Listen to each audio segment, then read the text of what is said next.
T24 Kannada ಚಾನೆಲ್ಗೆ ಸ್ವಾಗತ. ಭೌತಿಕ ಅಸಾಮರ್ಥ್ಯ ಹೊಂದಿರುವ ಮಕ್ಕಳಿಗೆ ಸಮಾಜದ ಮುಖ್ಯವಾಹಿನಿಯಲ್ಲಿ ಬರೆಯಲು ಹೆಚ್ಚಿನ ಪ್ರೀತಿ ಮತ್ತು ಪ್ರೋತ್ಸಾಹದ ಅಗತ್ಯವಿದೆ. ಈ ನಿಟ್ಟಿನಲ್ಲಿ ಬೆಂಗಳೂರು ನಗರ ಕಾಂಗ್ರೆಸ್ ಎಸ್ಟಿ ಘಟಕದ ಉಪಾಧ್ಯಕ್ಷರಾದ ಎನ್ ಮುನಿರಾಜು ಅವರು ವಿಶೇಷ ಮಕ್ಕಳೊಂದಿಗೆ ಅರ್ಥಪೂರ್ಣವಾಗಿ ಸಮಯ ಕಳೆಯುವ ಮೂಲಕ ಮಾನವೀಯತೆ ಮೆರೆದಿದ್ದಾರೆ. ದೊಡ್ಡ ಕನ್ನಲಿಯ ಆಶ್ರಮದಲ್ಲಿ ನಡೆದ ಈ ಕಾರ್ಯಕ್ರಮದ ಕುರಿತು ಒಂದು ವಿಶೇಷ ವರದಿ ಇಲ್ಲಿದೆ ನೋಡಿ.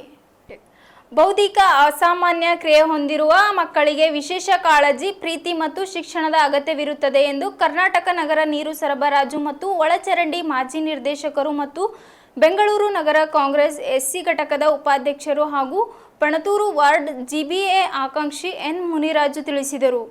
ಕ್ಷೇತ್ರದ ದೊಡ್ಡಕನ್ನಲಿಯ ಗೆರಿಜಿಂ ಬುದ್ಧಿಮಾಂದ್ಯ ಮಕ್ಕಳ ಆಶ್ರಮದಲ್ಲಿ ಸೇವಾ ಕಾರ್ಯಗಳನ್ನು ಹಮ್ಮಿಕೊಂಡು ನಂತರ ಮಾತನಾಡಿದ ಅವರು, ಈ ಮಕ್ಕಳು ಸಾಮಾನ್ಯ ಮಕ್ಕಳಿಗಿಂತ ಕಲಿಕೆಯಲ್ಲಿ ನಿಧಾನಗತಿಯನ್ನು ಹೊಂದಿದರು ಮತ್ತು ದೈನಂದಿನ ಚಟುವಟಿಕೆಗಳಲ್ಲಿ ಬೆಂಬಲದ ಅವಶ್ಯಕತೆ ಇರುವ ಕಾರಣ ಇಂತಹ ಮಕ್ಕಳಿಗೆ ಹೆಚ್ಚಿನ ಪ್ರೋತ್ಸಾಹ ನೀಡುವ ಅಗತ್ಯವಿದೆ ಎಂದರು. ಇದೇ ವೇಳೆ ನೂರಾರು ಮಕ್ಕಳೊಂದಿಗೆ ಕೇಕ್ ಕತ್ತರಿಸಿ ಊಟದ ವ್ಯವಸ್ಥೆ ಸಹ ಏರ್ಪಡಿಸಲಾಗಿತ್ತು.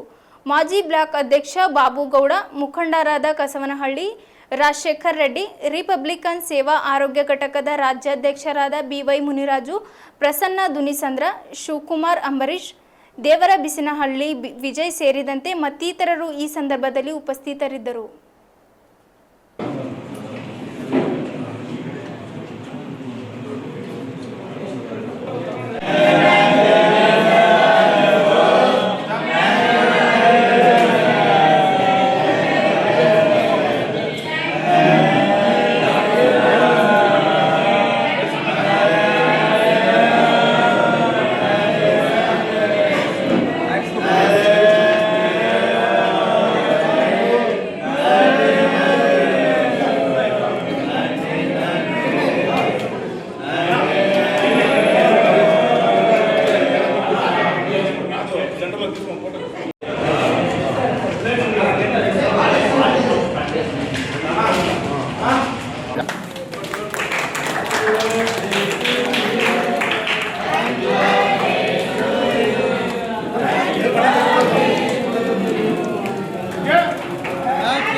ಏನಿವತ್ತು ನಮ್ಮ ಯುವ ಕಾಂಗ್ರೆಸ್ನ ಪ್ರಧಾನ ಕಾರ್ಯದರ್ಶಿಯಾಗಿದ್ದರು ಮತ್ತು ಈ ಭಾಗದ ಪಣತೂರು ವಾರ್ಡಿನ ಜಿಬಿಎ ಆಕಾಂಕ್ಷಿಗಳಾಗಿದ್ದಾರೆ. ಅವರಿಗೆ ಇವತ್ತು ನಮ್ಮ ಹೃತ್ಪೂರ್ವಕ ಜನ್ಮದಿನದ ಶುಭಾಶಯಗಳನ್ನು ಕೋರುವ ಮುಖಾಂತರ ಅವರು ವಿಶೇಷವಾಗಿ ಇವತ್ತು ಈ ಬಡ ಮಕ್ಕಳು ಅಂದರೆ ಬುದ್ಧಿಮಾಂದ್ಯ ಮಕ್ಕಳು ಅವರಿಗೆ ಬಟ್ಟೆ ಆಗ್ಬೋದು, ಒಂದು ದಿನದ ಊಟದ ವ್ಯವಸ್ಥೆ ಮತ್ತು ಇನ್ನೂ ಅನೇಕ ವ್ಯವಸ್ಥೆಗಳನ್ನು ಮಾಡಿ ಅವರ ಜನ್ಮ ದಿನಾಚರಣೆ ವಿಶೇಷವಾಗಿ ಆಚರಣೆ ಮಾಡ್ಕೊತಾ ಇದ್ದಾರೆ. ಅವರಿಗೆ ಭಗವಂತ ಒಳ್ಳೆಯ ಆಯುರಾರೋಗ್ಯ, ಐಶ್ವರ್ಯ ಮತ್ತು ರಾಜಕೀಯದಲ್ಲಿ ಒಳ್ಳೆಯ ಸ್ಥಾನಮಾನ ಅಂದರೆ ಏನವರು ಆಕಾಂಕ್ಷಿಯಾಗಿದ್ದಾರೆ. ಅದರಲ್ಲಿ 4-5 ಜನ ಇದ್ದಾರೆ. ಇವರು ಒಬ್ಬ ಆಕಾಂಕ್ಷಿ ಇದ್ದಾರೆ.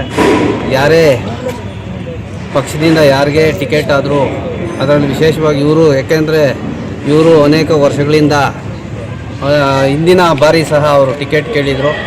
ಈ ಬಾರಿ ಅವ್ರಿಗೆ ಟಿಕೆಟ್ ತೊಗೊಂಬಂದರೆ ನಾವು ಸಹ ಅವ್ರ ಜೊತೆಯಲ್ಲಿ ನಿಂತು ಎಲ್ಲರೂ ಸೇರಿ ಗೆಲ್ಲಿಸುವಂಥ ಕೆಲಸವನ್ನು ನಮ್ಮ ಕಾಂಗ್ರೆಸ್ ಪಕ್ಷದ ವತಿಯಿಂದ ಎಲ್ಲ ಮುಖಂಡರುಗಳ ಸಹಕಾರದೊಂದಿಗೆ ಮಾಡ್ತೀವಿ ಅಂತ ಹೇಳ್ತಾ, ಅವರಿಗೆ ದೇವರು ಒಳ್ಳೆಯ ಆರೋಗ್ಯ, ಐಶ್ವರ್ಯ, ಅಂತಸ್ತು, ರಾಜಕೀಯ ಮತ್ತು ಜನಸೇವೆ ಮಾಡುವಂಥ ಇನ್ನೂ ಹೆಚ್ಚಿನ ಶಕ್ತಿ ಕೊಡಲಿ ಅಂತೇಳಿ ಆ ಭಗವಂತನಲ್ಲಿ ಪ್ರಾರ್ಥಿಸ್ಕೊಳ್ತೇವೆ. ಇವತ್ತು ನಮ್ಮ ಮೈಕೇಲ್ ಮುನಿರಾಜು ಅವರ 46ನೇ ಹುಟ್ಟುಹಬ್ಬ. ಈ ಮೈಕೇಲ್ ಮುನಿರಾಜು ಅವರು ನಮ್ಮ ಮಾಜಿ ಒಳಚರಂಡಿ ವ್ಯವಸ್ಥೆ, ನೀರು ಸರಬರಾಜು ವ್ಯವಸ್ಥೆಗೆ ಸದಸ್ಯರಾಗಿದ್ದಾರೆ. ಎಷ್ಟೋ ಜನಸೇವೆಗಳು ಮಾಡಿರುತ್ತಾರೆ.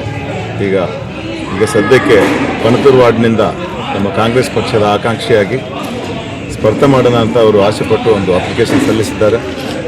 ಅವರು ಮಾಡಿದ ಕೆಲಸಗಳಿಂದ, ಜನಸೇವೆ ಮಾಡಿದ ಕೆಲಸಗಳಿಂದ ನಮ್ಮ ಹೈಕಮಾಂಡ್ ಕಾಂಗ್ರೆಸ್ ಪಾರ್ಟಿ ಗುರುತಿಸಿ ಅವ್ರನ್ನೇ ಕ್ಯಾಂಡಿಡೇಟ್ ಆಗಿ ಡಿಕ್ಲೇರ್ ಮಾಡ್ತಾರಂತ ನಾವು ಭಾವಿಸ್ತಾ ಇದ್ವಿ. ನಾವೆಲ್ಲರೂ ಸೇರಿ ಈ ಒಂದು ಮೈಕೇಲ್ ಮುನಿರಾಜು ಅವ್ರನ್ನು ಇವತ್ತು ಬರ್ತ್ಡೇ ಹಬ್ಬ ಯಾವ ಥರ ನಾವು ಆಚರಣೆ ಮಾಡಿದ್ದೆವೋ ಅದೇ ಥರ ನಾವೆಲ್ಲರೂ ಅವ್ರನ್ನು ಬಲಪಡಿಸಿ ಅದರಿಂದ ನಾವು ಕಾಂಗ್ರೆಸ್ ಪಕ್ಷದಿಂದ ಕಾರ್ಪೊರೇಟರ್ ಆಗಿ ಮಾಡೋಣ ಅಂತ ಆಯ್ಕೆ ಮಾಡೋಣ ಅಂತ ನಾವು ಭಾವಿಸ್ತಾ ಇದ್ವಿ. ನಾವೆಲ್ಲರೂ ಸಪೋರ್ಟಾಗಿ ಇವತ್ತು ವಿಶೇಷವಾಗಿ ಇಲ್ಲಿ ಜರ್ಜಿಮ್ ಅನಾಥ ಮಕ್ಕಳ ಬುದ್ಧಿಮಾಂದ್ಯಮ ಮಕ್ಕಳ ಆಶ್ರಮದಲ್ಲಿ ಇವರು ಹುಟ್ಟುಹಬ್ಬ ಆಚರಣೆ ಮಾಡ್ತಾಯಿದ್ರು. ಈ ಹುಟ್ಟುಹಬ್ಬದಿಂದ ಅವರು ಹುಡುಗರಿಗೆ ಬಟ್ಟೆ ಆಗಿರ್ಬೋದು, ಊಟ ವ್ಯವಸ್ಥೆ ಅದು ಮಾಡಿರ್ಬೋದು. ನಾವು ಎಲ್ಲರೂ ನೆಕ್ಸ್ಟ್ ನಮ್ಮ ಬರ್ತ್ಡೇ ಬರುವಾಗ ಈ ಥರ ಬಡ ಮಕ್ಕಳಿಗಾಗಿರ್ಬೋದು, ಅನಾಥ ಆಶ್ರಮಗಳಿಗಾಗಿರ್ಬೋದು, ಅಲ್ಲೇ ನಾವು ಹುಟ್ಟುಹಬ್ಬ ಆಚರಣೆ ಮಾಡಿಕೊಂಡ್ರೆ ಅದೊಂದು ಅರ್ಥ ಇರುತ್ತದೆ. ಅದರಿಂದ ಈ ಅವಕಾಶ, ಈ ಬರ್ತ್ಡೇದಲ್ಲಿ ನಾವು ಭಾಗಿಯಾಗಿದ್ದಕ್ಕೆ ಅವಕಾಶ ಕಲ್ಪಿಸಿದ ನಮ್ಮ ಪ್ರಸನ್ನ ಮುನ್ರಾಜ್ ಅವರಿಗೆ, ನಮ್ಮ ಬಾಬಣ್ಣವರಿಗೆ ಎಲ್ಲರಿಗೆ ನಾವು ಧನ್ಯವಾದಗಳು ಹೇಳುತ್ತಾ ನನ್ನ ಮಾತು ಮುಗಿಸ್ತಾ ಇದ್ದೀನಿ. ಅಧ್ಯಕ್ಷರಾದಂಥ ಶ್ರೀನಿವಾಸ ರೆಡ್ಡಿ ಅವರು ಹಾಗೂ ನಮ್ಮ 4 ಬ್ಲಾಕ್ ಅಧ್ಯಕ್ಷರಂಥ 4 ಅಧ್ಯಕ್ಷರುಗಳು ಮತ್ತು ನಮ್ಮ SC ಅಧ್ಯಕ್ಷರು ಎಲ್ಲ ಸೇರಿ ಅದು ಹೆಚ್ಚಿನ ಜನ ಇರೋದ್ರಿಂದ, ಆದರೂ ನಮ್ಮ ದಲಿತ ಸಂಘಟನೆ ಅದರಿಂದ ಕನ್ಯಾಲಿ ಮುನ್ರಾಜಣ್ಣ ಇರ್ಬೋದು, ಅಥವಾ ನಮ್ಮ ದುನ್ಸ ಪ್ರಸನ್ನ ಇರ್ಬೋದು, ನಮ್ಮ ಮುನ್ರಾಜಣ್ಣವ್ರು ಇರ್ಬೋದು, ಗುಂಜೂರು ಮುನ್ರಾಜಣ್ಣವರು, ಹಾಗೂ ನನ್ನ ಬ್ಲಾಕ್ ಅಧ್ಯಕ್ಷರುಗಳಾದಂಥ ನಾಗರಾಜಣ್ಣವ್ರು ಇರ್ಬೋದು, ಆಮೇಲೆ ನಮ್ಮ ಈ ನಲ್ಲೊಳ್ಳಿ ಚಂದ್ರವ್ರು ಇರ್ಬೋದು, ಮತ್ತು ಎಲ್ಲ ಅಧ್ಯಕ್ಷರುಗಳು ನನ್ನನ್ನು ಒಗ್ಗೂಡಿಸ್ಕೊಂಡು ಕಾಂಗ್ರೆಸ್ನಲ್ಲಿ ಇಷ್ಟವಂತವಾಗಿ ಕೆಲಸ ಮಾಡ್ಕೊಂಡು ಬರ್ತಾಯಿದ್ವಿ. ನಾನು ಹಾಗೆ ಪಣತೂರು ವಾರ್ಡು 48 ಆಗಿದೆ. ಅಲ್ಲಿ ನಾನು ಜೆಂಟ್ಸಾಗಿರೋದು, ನಾನು ಅಲ್ಲಿ ಒಬ್ಬ ಆಕಾಂಕ್ಷಿಯಾಗಿ ಟಿಕೆಟ್ ಕೇಳ್ತಾ ಇದ್ದೀನಿ. ಅಲ್ಲಿ ನಾನು ಸೇವೆ ಮಾಡೋದಕ್ಕೆ ಬಂದಿರೋದು. ನಾನು ಸೇವೆ ಮಾಡಬೇಕಂತ ಬಯಸ್ತಾ ಇದ್ದೇನೆ. ಅಲ್ಲಿನ ಜನ ಮತ್ತು ನನ್ನ ಕಾಂಗ್ರೆಸ್ ಪಾರ್ಟಿ ನನಗೆ ಒಂದು ಟಿಕೆಟ್ನ ಏನು ಆಕಾಂಕ್ಷಿಯಾಗಿ ಟಿಕೆಟ್ ಕೊಟ್ಟರೆ ನಾನು ಗೆಲ್ಲುವಂಥ ವ್ಯಕ್ತಿ. ಮತ್ತು ಜನರಲ್ಲೂ ಗೌಡರುಗಳಿದ್ದಾರೆ, ಮತ್ತು ರೆಡ್ಡಿಸ್ ಇದ್ದಾರೆ, ಮತ್ತು ಕ್ರಿಶ್ಚಿಯನ್ ಇದ್ದಾರೆ, ಮುಸ್ಲಿಮ್ಸ್ ಇದ್ದಾರೆ, ಎಲ್ಲ ವರ್ಗದ ಜನರು ಇದ್ದಾರೆ, ಮತ್ತು ನಮ್ಮ ದಲಿತರು ಸಹ ಹೆಚ್ಚಿನ ಜನಸಂಖ್ಯೆಯಲ್ಲಿದ್ದಾರೆ.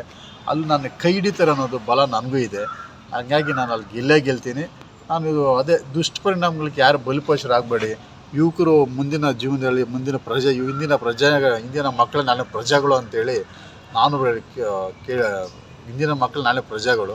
ಹಾಗಾಗಿ ಇವತ್ತು ನಾವೇನು ಒಳ್ಳೆ ಥರ ಮಾಡ್ತೀವಿ, ಅದೇ ನಾಳೆ ನನ್ನ ದಾರಿನ ದೀಪ ಆಗ್ತದೆ ಅಂತ ಹೇಳ್ತಾ, ಹಾಗೆ ನಾನು ಹೆಚ್ಚು ಗಮನದಲ್ಲಿಟ್ಕೊಳ್ಳೋದೇನೆಂದರೆ, ಕನ್ನಡಾಭಿಮಾನಿಗಳಲ್ಲಿ ನನ್ನ